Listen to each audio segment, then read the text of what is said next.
So when I was working with someone earlier today, it came to me that over the years, as much as my husband and I have maintained as many traditions as we possibly can, we try to honor traditions because traditions tend to be kind of the continuity in a family, especially for children and grandchildren.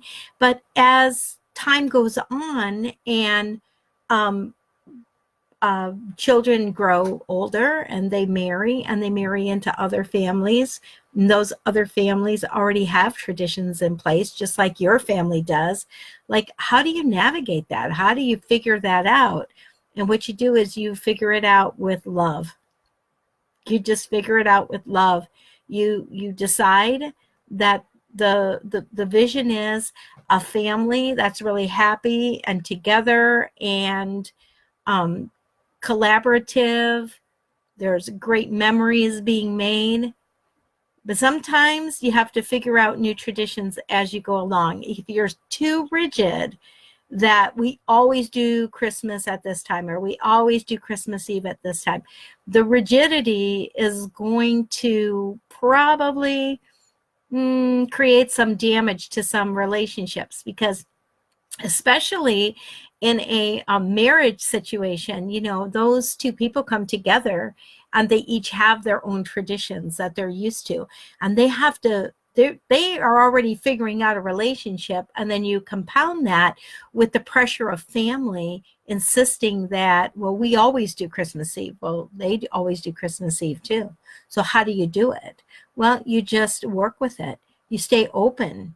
You stay open.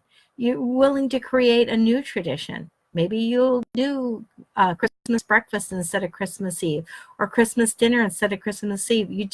You have to stay flexible. It's a success principle to stay flexible. So successful relationships also rely on flexibility. Now, when you blend families, you run into that same thing.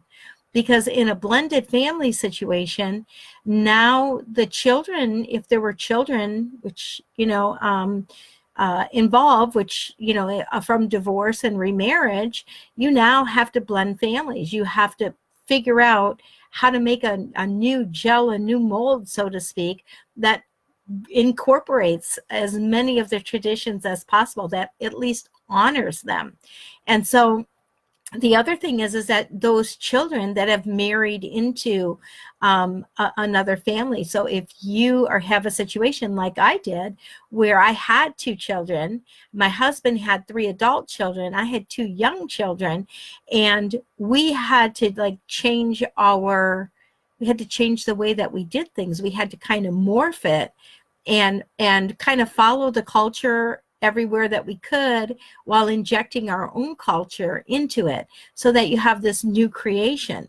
But honoring is really, really important, because with blending families, a lot of times you have more grandparents in the picture. Your spouse maybe had children coming in, and your parents kind of adopt those children now as their own, which is a beautiful thing when that happens.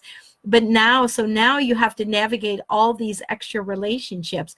And the only message that I would tell you, I don't think that there's one exact way to do it except with love. You just stay with love, and you just stay with the big picture of the vision of love and a loving family. And you find somebody who's a trusted source of information, or that will lend an ear, not to criticize, condemn, or complain, but to seek a solution. Make sure you're talking to a solution-oriented person, which is why a lot of times people hire coaches, just because they're solution-oriented. So that's it for today. You can work it out as long as you are moving with the spirit of love. Everything will work out.